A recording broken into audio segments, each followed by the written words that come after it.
What's up, guys? It's Mike Loris casting game number 3 between Mouse Sports and Complexity Mouse Sports.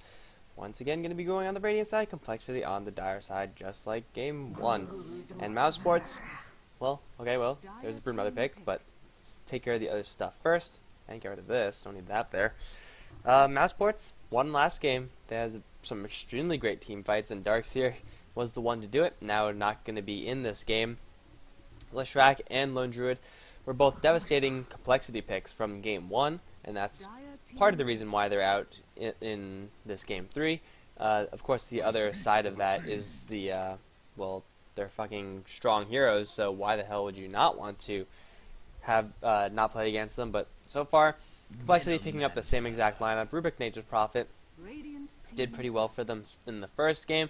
Mouse Sports switching things up a little bit, getting the Broodmother, who actually got through this game in the first 2 games, did not manage to do that, and a Venomancer who they've had for all 3 games, Enchantress, Venomancer being the same picks as last time. And while these picks are flying out, I wanted to say some other things too, but Tidehunter from Complexity would give them a lot of team fight, as well as some early game control over those lanes. So okay, this is what I want to say. This is the Defense Grand Finals, and it is currently 1-1. Complexity won the first game with a pretty devastating push lineup. Unfortunately, the VOD of that is kind of fucked up because I had some technical issues. But they won that game. Mouse Sports, as I said, won last game with pretty good Darkseer play from 1437. So it's 1-1. It is a best of 5. So whoever wins this one is just going to be 1 game away from winning. So yeah, I think that's actually everything I want to say. This is being live casted. So if you are in the live cast right now, then hearts to you. If you're not, well then, I hope you enjoy the VOD. CK is actually being banned this time, as well as Anti-Mage. Complexity banned out Anti-Mage from Mouse Sports last time. Make sure they don't have that very dangerous carry.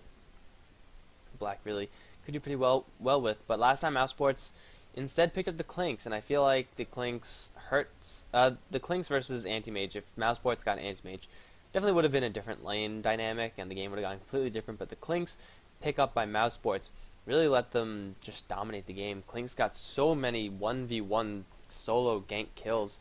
Once he got that Orchid, Sand King fell, Rubik fell, Nature's Prophet fell. Everyone just died before those Searing Arrows. It's really hard to counter that stuff because you just need to pack Invisible Detection all the time, and even then it's really dicey because he just deals so much damage.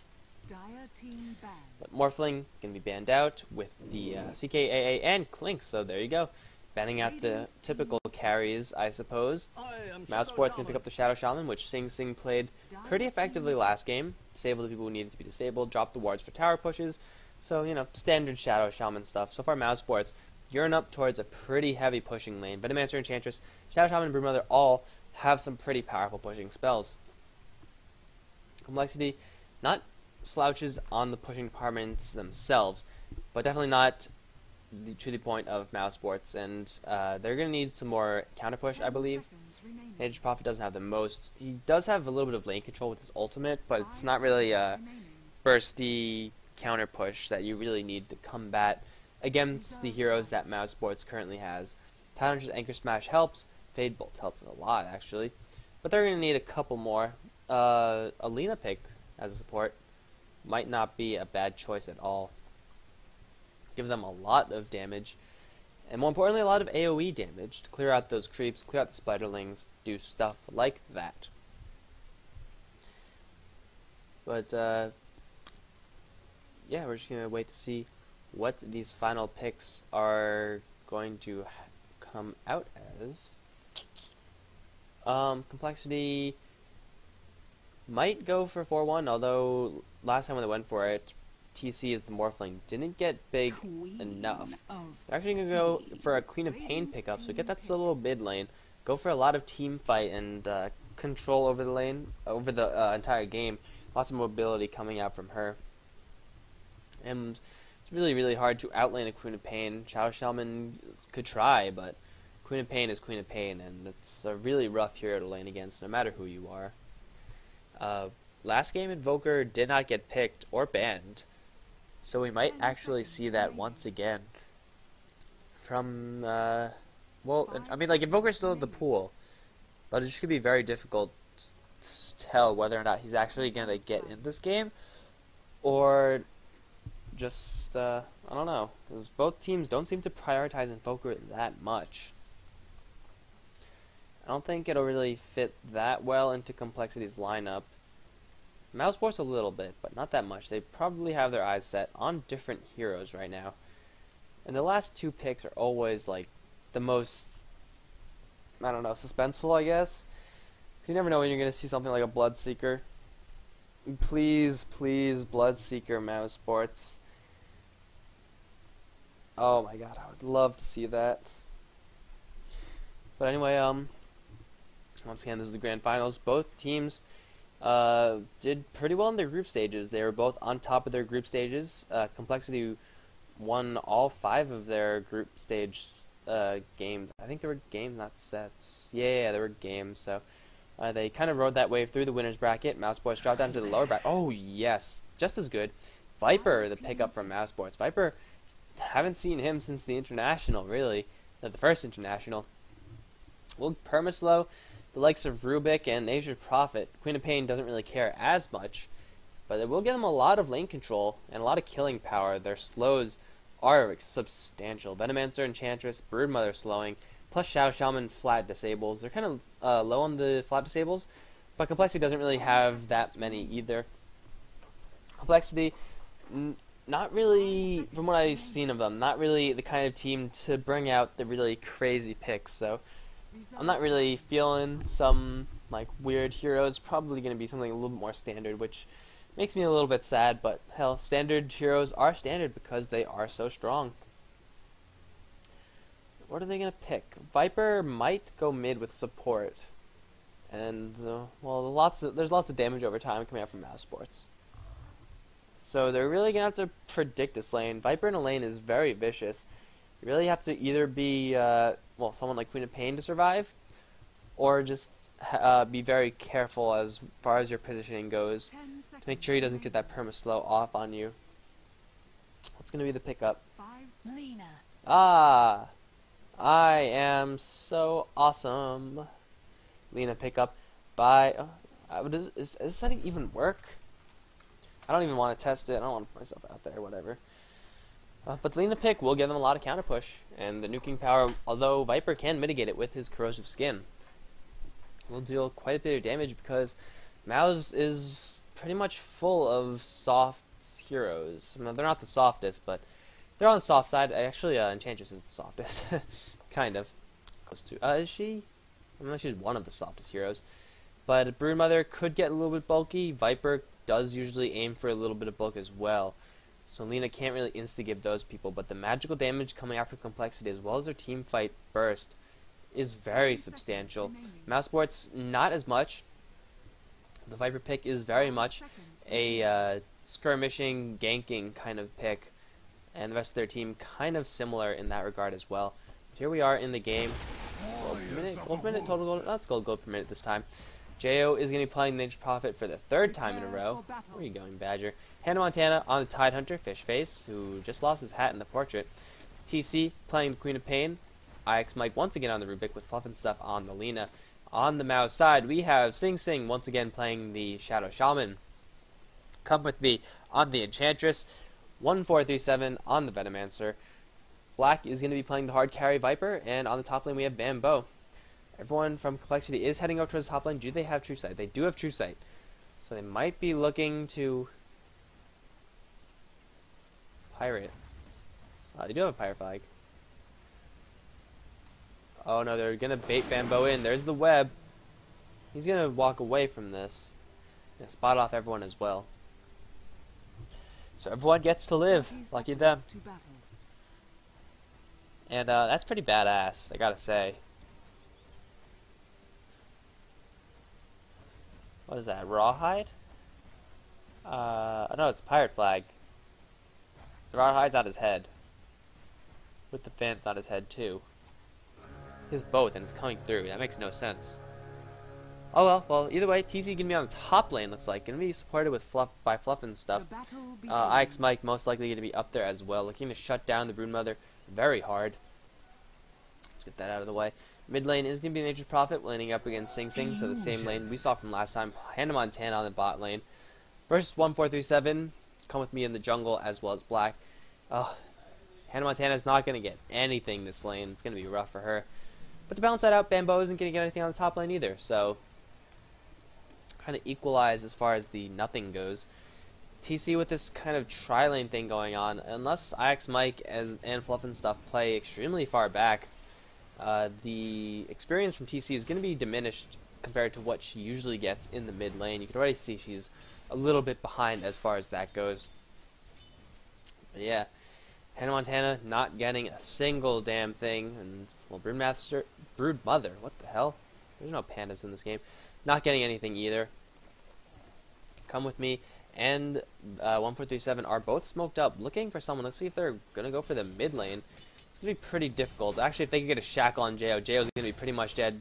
There's shackle right now from Sing Sing. Gale to follow up, and the right clicks. So much damage. Jo's trying to teleport out, but it doesn't. It's not gonna be enough. Enchantress with those spears, picking up the first blood.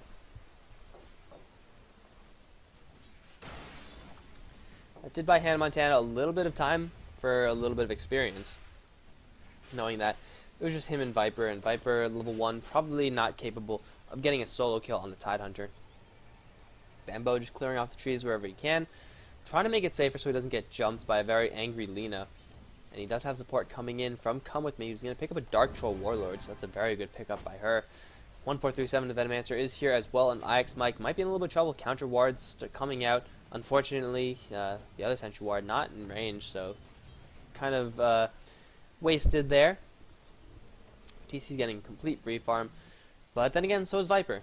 8 for 5 versus, well, it doesn't really matter because Enchantress is actually leading the board with that first blood. TC picking off the Courier, so that's more than worth it. She didn't even take any damage, so very good play by TC. The very dead Lizard, and that's going to put her very substantially in the lead as far as the creep kills go. Bambo trying to get a little bit of experience, but it's not going to be enough. Could they get a net onto TC? DC actually blinks away. He's going to be fine. They're going to run into Fluff and stuff. There's the harassment only. Dark Troll Warlord does still have that net up his sleeve, and the wards are getting countered. They could, there you go. Sentry ward down.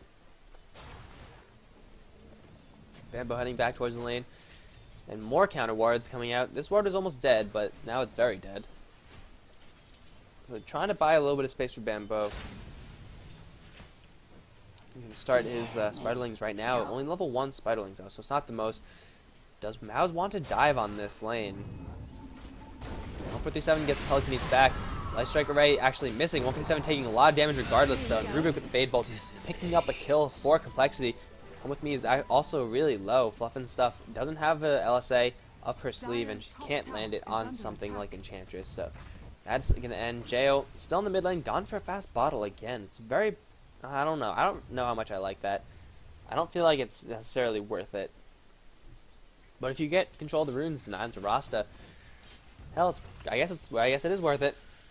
Black going for the standard Nether Toxin poison attack against Tidehunter. When he has a free lane like that, he can do whatever he wants. He can act with impunity. Come With Me. Had picked up a Centaur Con. We can use that to possibly get a stun against this team. It's going to be pretty difficult though. Oh wow. Yeah, impunity. Hannah Montana dies 1v1 to this Viper, and Viper's level 5. 1,000 gold in the bank. He could go for his Vanguard, I suppose. Is it Vanguard? Actually, Hood would not be a bad idea. Either one. Just going for bulk. Usually you see Vipers being played similar, being built similar to how Razors are built, in the sense that you emphasize bulk because, much like how Razor could drain out damage from the enemy, Nether Toxin gives Viper a lot of damage as well. So you don't necessarily have to build towards damage. You usually build towards survivability, so that your damage could come from your abilities, which it always works out pretty well. And we're going to see what he wants to get. Might go for something like a Shadow Blade. Might help him a little bit, but there's still a lot of AoE that doesn't really care if you're invisible on the Complexity side. I actually might get stuff. Might be in a little bit of danger. Gale, fortunately for them, missing. Telekinesis is going to be stunning a whole bunch of people. And Come With Me can take a Scream, as well as a Dragon Slave. Very weak. Last little spear thingy from the Queen of Pain, picking her up. 157 now on the run, getting slowed down by this Queen of Pain, and he's going to take a fall as well. Bambo is the only one to survive, and there are sentry wards. Bambo taking an LSA, and the right clicks from the entire Complexity side, completely mopping up the top lane. And what? Nature's Prophet taking out Sing Sing 1v1. I didn't expect that to happen. Complexity taking a 5-2 kill advantage. Unfortunately for them, even though they are ahead as far as the gold goes, the gold on the Mouz side is focused on the hero that needs the gold. Viper's getting complete dominance over this lane, and Tidehunter only 4 for 0, not getting much of anything. So Black is going to be a very devastating force, but Viper isn't the hardest carry. Granted, there is no necessarily hard carry coming out from Complexity, so Viper will still be very dangerous. But Viper is no Morphling, he's no anti-mage. His power mostly comes out when he's once he gets these 2 skills maxed out. So once he's level 9, I think, is when Viper really peaks compared to other heroes. He's still very strong after that, just other heroes start to really catch up, and his lead isn't as great. Once you get these 2 skills up, you could spam everything, and Jo taking a lot of damage. No, he's going to teleport out. Just barely. One more double damage hit from the Enchantress would have brought him down. But yeah, once you get the 0 cooldown on this thing, LSA going off onto Bambo, lots of magic damage. There are plenty of counter wards, or sentry wards, and Bambo is getting taken down by the Rubik one more time. Looks like they want to, Mouz wants to make a retaliation kill on Hannah Montana. That full health, 1-pointed Kraken Shell might be able to serve him well. Gale going off from 157, just being a little bit of the harasser there. No kills going to happen, but this tower might go down. They do have a Centaur, they do have a Satyr Hellcaller. They do have quite a bit of creep wave. Teleport coming in from IX Mike, doesn't have any mana though, so I don't know what he plans on doing with this one. If he gets tagged once by the enchant or by a poison attack, he is going to be dead. And yeah, Viper going to go for a hood first. I believe might be a pipe. 157 gets telekinesis back. Gonna take a lot of damage from TC, who just teleported in. Queen Pain with the little spear is gonna take off that kill. Now Black is here. TC taking a ton of damage. Black doing so much damage as the level 7 Viper. IX Mike, actually Complexity Fluff and stuff. Landing his combo on the Viper, but it's not gonna be enough. Come with me. Trying to spear down Fluff and stuff. Shadow Challenge picking up the Nature's Prophet in the meantime, who actually tried to teleport onto Black. Not enough. The tower gets taken down, and Complexity takes a fall. Mouz slowly counterbalancing this game. And as I said before, Viper, just such a devastating hero. So much damage. And Headdress, kind of a, I don't think it's going to be mech. I actually have 2 couriers. Yeah, that's kind of weird. Don't know why. Like, one did die, so I guess they really wanted their items, but, I don't know, it's not going to be doing much for them now. Mech on Viper would be very interesting. Viper typically is a little bit strapped for mana if you use the poison attacks a whole lot, like really orb walk heavily with them. Now come with me, getting baited by Fluff and stuff. TC is going to fly right on by. Black trying to go for Fluff and stuff, but he gets telekinesis by the Rubik, forcing him a little bit away. He's going to get the kill, but he's going to get taken down as well. Rubik on a dominating streak. He's rolling the dough, 402. 10 CS, not the most, but he's still picking up quite a few kills. Now level 6, he does have Spell Steal. It's still Serpent Wards, but really the spells coming out from Mouz aren't the most devastating to steal. Hannah Montana has transitioned up to the top lane, where he could do pretty well against Bambo. Bambo is level 6, and so is he, so kind of even as far as the levels go. Unfortunately for him, Come With Me is here also, so he's going to give him that edge, but he has been going for a heavy Anchor Smash oriented build. So the Spiderlings are going to get just completely smashed down. Well, I mean, like, it's Anchor Smash, so they're going to get literally smashed down. Hannah Montana is going to pop up his Ravage, set up for Fluff and stuff to land his combo. Laguna Blade is needed. No, there it is. Lancing down that Brood Mother, taking another easy kill. TC, meanwhile, is getting engaged upon by 2 poison-oriented heroes. There's a lot of slug coming out from them. TC is just going to try to bail out of here with the teleportation goal. He's going to get out of the way. Meanwhile, in the top lane, we do have a hasted Shadow Shaman running after no one. He's escaping. But telekinesis on Come With Me, right into Fluff and stuff, and Hannah Montana. Come With Me is going to take a Dragon Slave, try to get his heal off, but it's not going to be enough. Do that Anchor Smash. Complexity, even though they had a little bit of a rough fight on the bot lane, coming back and then some with their huge amount of individual power. Ravage was not used last fight, I believe, in the bot lane over here. Oh, Shadow Shaman. Picking up Nature's Prophet by himself. Did not expect that to happen, using wards for a kill. I mean, like, the tower's already down, and 2 towers are actually down for Complexity side, so Mouzeport should have a little bit of a gold advantage as far as that goes, and their two of their heroes are leading the board as far as gold per minute. Puff and Stuff and IX Mike are smoked up. Looking for someone is Hannah Montana's also smoked up, but he's not actually going to go for anyone. They're aiming for Sing Sing, but Sing Sing seems to know. Sing Sing seems to know. Wow, that alliteration right there. That something is coming in. He's going to play a little bit cautiously. Fall all the way back, actually. So, can't get any more cautious than sitting in the fountain, I guess. But Viper still is leading the way. He's going to be... He already is very tanky. He has Strength Treads, going for a pipe.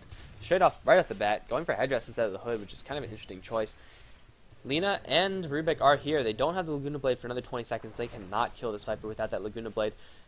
They also need the Nature Prophet to teleport in if they're going to make this kill happen. But Viper seems to know something is up, and he's going to fall right on back. TC 216, so he's doing pretty well for himself as well. TC immediately getting Hex, and he's going to get shackled as well by Sing Sing. So much damage coming out from the Mouse side. He's got to blink away. He's going to blink away, uses Magic Sticks. He's still slowed down by the Enchant, though. He has to get away. He's turning around using his ultimate, annihilating that Enchantress. Sing Sing is now on the run. Could there... no, Sing Sing a little bit too fast. He does have the level 2 boost, where Rubik just has level 1. So it's a 1-for-1 trade. Enchantress for Queen of Pain. I'm sure Mouz is more than happy to make that trade. Because Enchantress you kind of expect to die. And but you saw the burst coming out from Queen of Pain. That was even a level 1 ultimate, so the burst is going to get a little bit stronger compared to the Enchantress, who isn't going to bulk up as fast as the Queen of Pain is going to level up. Dire's middle tower is under attack. Man, my throat is hurting. Hope we only have 4 games. Because otherwise, I don't think the last game, game 5, I'm going to be kind of down the voice. I have no idea how the likes of Toby keep up with this amount of casting. Like, you're supposed to speak from the diaphragm, but how are you supposed to... How are you supposed to do that? How? I have no idea what I'm doing. I'm just, like, breathing weird. We have 3 members of Complexity smoked up, looking for an engagement on the bot lane. Are there any sentry wards? No, there are not. So Complexity could get the jump, but looks like Mouz knows what's going on. These Mouz Sports players are just seers at this point, seeing everything that's happening. Venomancer might be in a little bit of trouble. No. They're just going to reveal themselves to the tower and annihilate it. And Nature's Prophets teleported in with the treants, but they gave time for Bamboo on the top lane to push down that tower without anything to stop him. Teleport back from Brown the Rubik, trying to hold off a siege on the tier 2 lane. So Mouz getting 2 towers in exchange for 1. That's going to put them firmly in the goal advantage. JO teleporting back as well. This tower is going to get taken down, however. Ooh, actually, good deny by Rubik, but I don't think it really matters. TC getting engaged upon him a little bit by Black, but TC could just teleport out if he needs to. Pink teleporting up to the top lane, trying to clear off a little bit of these spiders.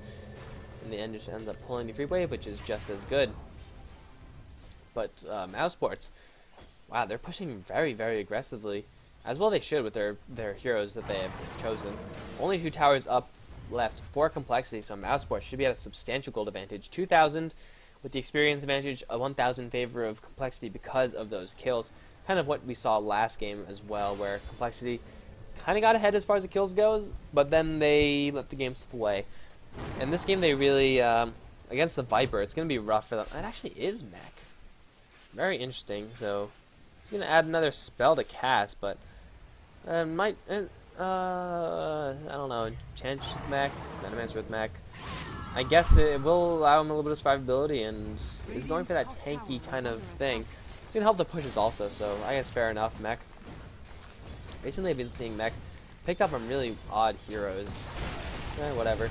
This tower is going to take a little bit of damage, but they're really not that quick on the Complexity side. The right clicks are not much at all. The treants are a good buffer, but regardless, this tower is going to go down, but not without a trade. Tier 1 for Tier 2, take that any day of the week. Mouz Sports going very strong. They do have creeps, they do have Venom Wards, Plague Wards. They do have a Viper who is very, very angry as far as attack damage goes, and they even have a double damage Sing Sing. This tower is probably going to go down. Hannah Montana stepping up, looking for a Ravage, not going to find it. With the AoE coming in from Complexity, going to clear off that creep wave as well as all these other miscellaneous things attacking the tower. Try to hold them off, but Mouz Sports is still here. They can make something happen. Blink Dagger is up on the Shadow Shaman. Complexity is going very aggressively. They got to be careful because of this initiation from the Shadow Shaman. Jada teleported in. 157 is sprouted up. He can take a lot of damage. Tidehunter picking up that kill with the Gush. But TC is at half health, and he doesn't have a bottle, so he's going to be a little bit strapped for health if they decide to push in this.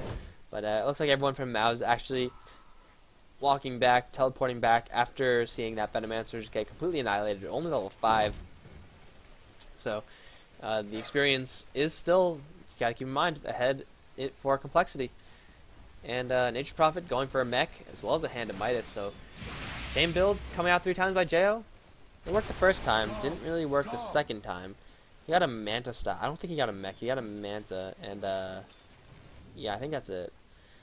But anyway, complexity, after defeating that push, looking to push all the way back to the tier 2s. Unfortunately, they need to send someone up on this top lane. Bambo is just being such a pest. Only 3 levels on the Spiderling, so not the most spiders that are coming out, but still forcing 2 people back. Hannah Montana with the Anchor Smash plus Jo, being able to clear off that creep wave quite quickly. But Enchantress and Sing Sing are both here. So Jo and Hannah Montana gotta watch out just a little bit. Can take a look at the chat, make sure I'm not. There we go. Okay, no one's saying anything, which is quite okay because I'm pretty sure I only have like 4 viewers. I'm not even sure if those are actually people. Also, Come With Me is gonna run into Jo. He's gonna just walk away. Jo, oh, he's gonna run into TC as well. TC is with this huge amount of burst. Is out of mana, however, so he can't actually finish the job. Centaur Khan with the stomp gonna slow down TC. Earn onto Enchantress, but it's not gonna be enough.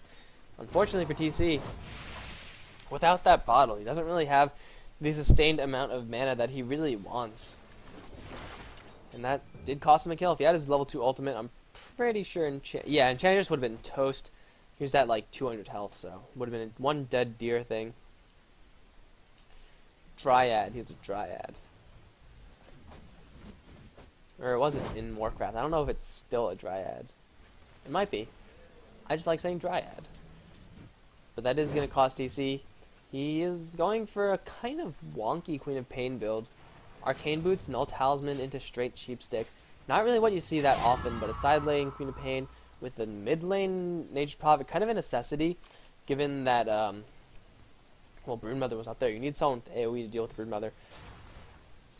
But usually you see a bottle, usually you see like treads and 2 Null Talismans or something like that, but hell, it works. But she's gonna be a little bit strapped for mana as Queen of Pain, I guess. Queens of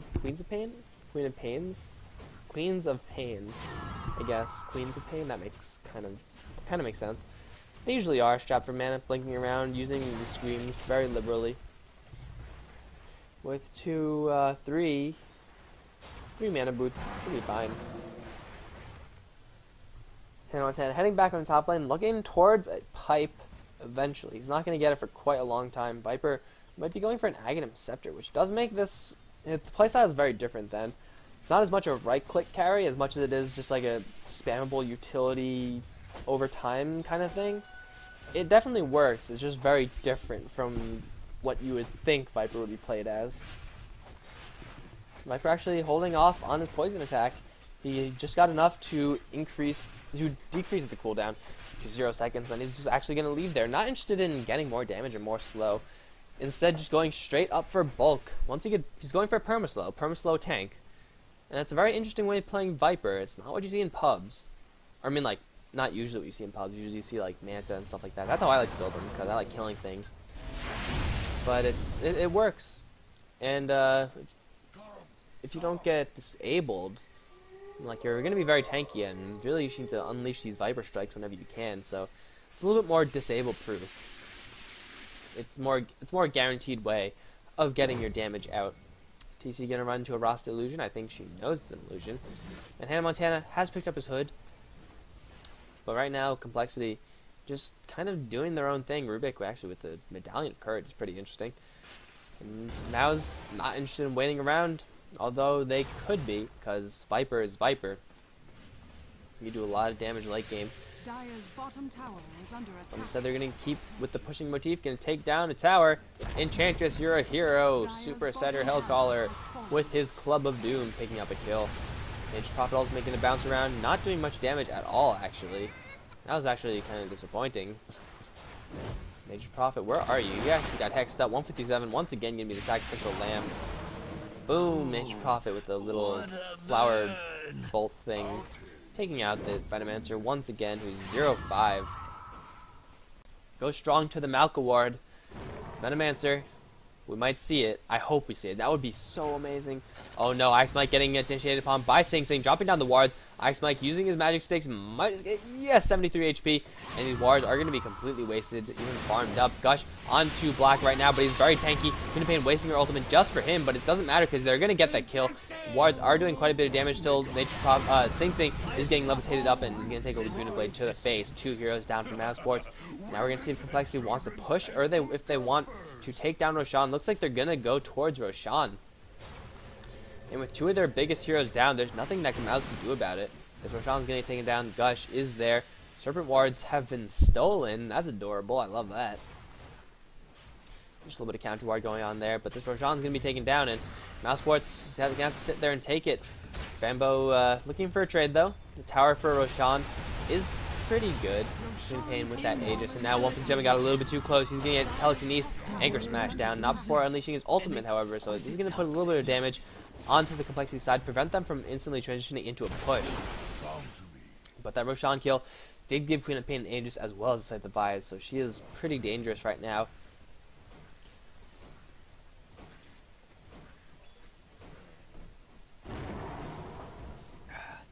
She can pretty much play similar to the Shadow Shaman, how the Shadow Shaman has been playing.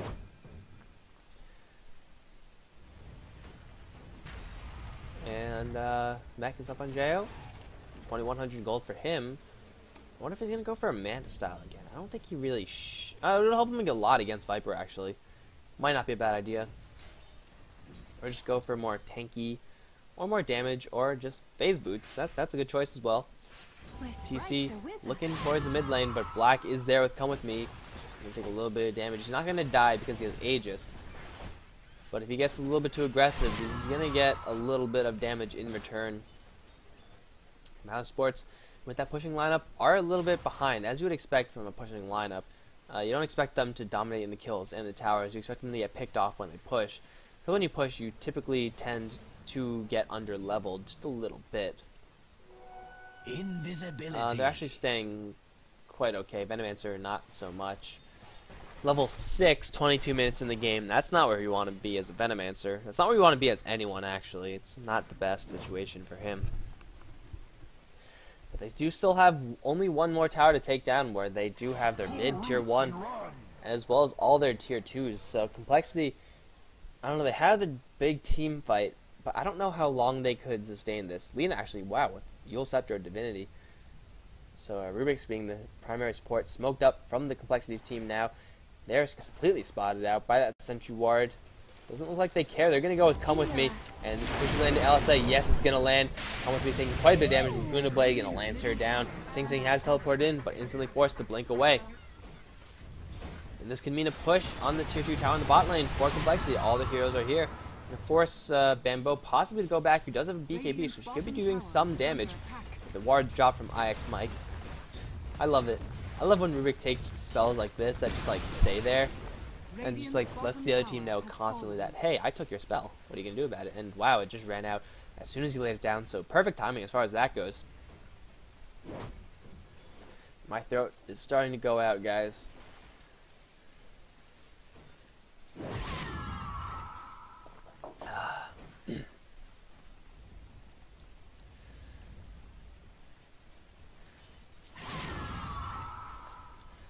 Pipe is up on the Tide Hunter. They do have some pretty big items coming out from the Complexity side. I'm going to push to the tier 1 in the mid. I don't think it's even worth it for Mouse to defend this. They can't get an eye on this. Lena's going to take that down. And, well, Bambo being the pest that Broodmothers are, forcing more people up on the top lane, delaying any of Complexity's plans for the time being. Complexity is, TC is going to pick up a double damage rune, so he's pretty substantial right now. He could kill Enchantress if he finds her. Or pretty much anyone, actually. Viper, maybe. I don't know. Viper's still really tanky. Almost at a Aghanim Scepter if he decides... What the hell? Okay. Well, we have a Sparkly Courier and a Light Courier, I guess. I actually don't know what these effects are called, but I'm pretty sure they're unusual. I don't know why you would fly 2 of them. I mean, like, 2 Couriers is what you do if you're going to Bottle Crow heavily, but they're not. so I don't know if that's completely worth it. Maybe they just want as many flying lizards as they can, because flying lizards are awesome. But Enchantress is going to go for the Aghanim Scepter. Rasta is going to go for BKB, most likely. Venomancer's still level 6. I don't know. You gotta get some levels on that guy, or else he's not going to be useful at all. He hasn't even maxed out his Plague Ward. That's not the Venomancer. There's the Venomancer. Plague Wards aren't even maxed out. Tier 2 tower is going to take a little bit of heat. Lina going for a blind LSA on that Broodmother, not going to land it. Tower is starting to get worked down a little bit. Fortification popped off, and lots of Mouz people getting in position. I don't know if they could actually defend this in time. Complexity isn't... What the hell? Okay, Fluff and Stuff is just being angry, but LSA is pretty short cooldown, and he has infinite mana as well with that Yule Scepter, so fair enough. Nature Crop destroying that tower. TC going to go in for a little bit of Scream. Doesn't look like they want to go. Oh, there we go. Telekinesis onto Bambo. Can't even pop off his BKB. He's going to get initiated upon very hard. Hannah Montana popping off that Ravage, landing Ward Trap though. No, actually, the Ward's not trapping anyone. 157 now on the run, but it's going to be Come With Me who's going to be taking the next ball. Rubik with an unstoppable streak. I don't know how you get an unstoppable streak with the support Rubik, but he has it anyway. 607. Wow. This Rubik is so powerful, even though he doesn't have any items. He picked up Poison Nova and he used it, so lots of damage coming out. That's pretty much the best thing that you could draw. Now Viper with that Aghanim Scepter does have Viper Strike on a very short cooldown, 12 seconds in fact. But they're going to be pushing on the top tier 2, top tier 3 actually. Shocks and Viper Strike's going to go off, trying to slow them down a little bit, but this tower is going to go down. They're waiting for the Broodmother and Enchantress to go off. But looks like Complexity might try to go for it. Sheep up onto Black. He's going to take the Laguna Blade. Viper telekinesis up into the air. Nature Prophet with the Flower Blast is going to take him down. Orange teleporting. It is going to be the Broodmother. Probably going to be forced to pop his BKB right off the bat. Yes, he is. Jo taking a little bit of damage. And Hannah Montana just going toe-to-toe with Bambo. He's not life stealing enough. He has to fall back. Light Strike away, missing everyone. Come With Me is, well, TC is still hexed up, taking a lot of impetus damage. You can blink away. 157 getting telekinesis back up. They're just going to go for the Rax. Rax has taken a fall. Axe Mike stolen Ether Shock, I believe. Yes, he's going to try to escape, but he's slow. This is going to be the first death for Axe Mike, unless he does get away, Rubik. I don't even care what's happening. No. Oh my god, Bambo with that last Spiderling charge. He's going to take him off. Bambo is now a sheep. He's going to go into the safety of his invisibility, but TC is very weak. Hannah Montana is kind of weak as well. Fluff and Stuff and JF somehow at full health, but they're going to fall back. They got the rack. That's what they wanted. And that teleport animation, so awesome. That's a Rax down, and now Bambo, although he kind of was already camping at that lane, he's gonna be forced to. I mean, like, he doesn't even have an option anymore because he has to push that out, or else the range Rax is gonna go. And once that goes, then well, Complexity just 2 short Raxes away from a very easy victory. Well, I mean, like, not very easy, but 2 Raxes away from victory. It's assured at that point. And Broodmother was simply not doing enough lifesteal. Even with the BKB, she wasn't tanking enough. Yeah. Tidehunter will be a very tanky hero. Now with the plate mail. I don't know if he had that in the last fight. I don't think he did. But all of Mouz is smoked up, looking for someone. The only person that they could find is the Queen of Pain. It's going to be hard to nail her down unless Sing Sing gets his chain disables off perfectly. TC on the retreat, and even if they do kill her, she has an Aegis. So, nothing can be gained from this smoke. Looks like, well, all of Complexity looking to smoke up as well. Perhaps. Oh no, they see all the pushing coming out from Mouz. They probably would be interested in teleporting up there.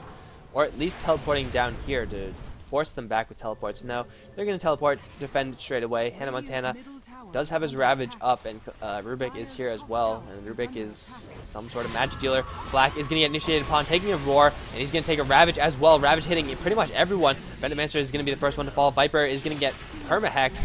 Nature's Prophet taking him down as well. Oh no, that Lina with the Yule Scepter landing up LSA perfectly. Tidehunter with an Anchor Smash, picking up a mega kill. 3 people down from the Mouz side, and that means they could push down the mid lane. Jo is already there. The rest of his team heading there very quickly with, well, I mean, like, they do have the Serpent Ward, so they could defend their Raxes for a little bit. And I don't think Complexity could actually push fast enough to get to the Raxes, so their tier 2 tower is forfeit. But it's it could be a lot worse. Tier 2 tower is going to get worked down, but by the time, well, tower might take a little bit of damage actually. But Venomancer is here. Is he level 7? Yeah, he's level 7. So good on you, Venomancer. And this tower is gonna start to take some heat. I don't think it's gonna fall. It might fall actually. The damage is a lot more than I expected. Gale going off onto 157. He's gonna take a gush in return. LSA and Dragon Slave, Sing blinking in right onto Hannah Montana. He's gonna get instantly hexed up and get annihilated by the Rubik. Serpent Wards are still up, and well, it's not really doing much at all. Laguna Blade onto that Enchantress in the middle of everything. Bambo trying to take down Fluff and stuff, and he is gonna get him. No Yule Scepter for him. Bambo does have crit, so he's just like 1v4ing everyone right now. Bambo trying to go for as many kills as he can. TC is taking a lot of poison damage from the Viper. The Viper is now trapped in the Sprout along with the Tidehunter. Tidehunter is very bulky. TC has taken another Viper Strike, but Black is just standing his ground. He's going to take out TC as well, but that is just the Aegis. Everyone from Mouz is dead. Complexity is still alive. Their TC is back up. Jo is keep on spawning those Treants, trying to take down this Rax, and with only Venomancer to defend, this is going to be the Rax. Granted, it's going to be very slow because these two heroes don't have the most right-click damage at this portion of the game, but this is going to be a Rax nonetheless. Sing's up in 2 seconds, but it doesn't matter. JO's already bugging out of there, going back to base. TC is going to get out of there as well. In the meantime, this Rax is going to take a fall, I believe. If they want to save, if Mouz want to save this, they got to go right now. It looks like they have bigger problems on their hands in that mid lane. And really, the power of a mid Rax, of a melee Rax, is that the ranged Rax pretty much always falls 2 minutes later. It's hard to hold a ranged Rax without that melee Rax because, well, all these creeps do so much additional damage. So 31 versus 48. Yeah, no, it's 31 versus 31. Where are you? Come on, Mega Range. How much is it? 55. The thing is, there's a lot more melee creeps than range creeps, and this mid-rax is gonna go down eventually. Probably not anytime soon, but as soon as Complexity, well, they're gonna take the Roshan first. It's gonna be very easy with the creep equilibrium going the way it is. And Nature's Prophet ultimate. Oh, 10 seconds. Oh, damn it. 157 gets to walk away. I want to see a Nature. Well, there you go. GG. I'm like, wait, did I just see Sing trap his buddy? But yeah, that's going to be the game, guys. Game 3 going the way of Complexity. That means that if they win the next game, they're going to be the champions of the defense and win 6,000 euros. So stay tuned, guys. I'll be casting Game 4 shortly as soon as it is up. If you're watching the VOD, then, well, Game 4 should be uploaded shortly as well. So thanks for watching, guys. GG. Sorry, guys, about the score screen, but here it is if you want it.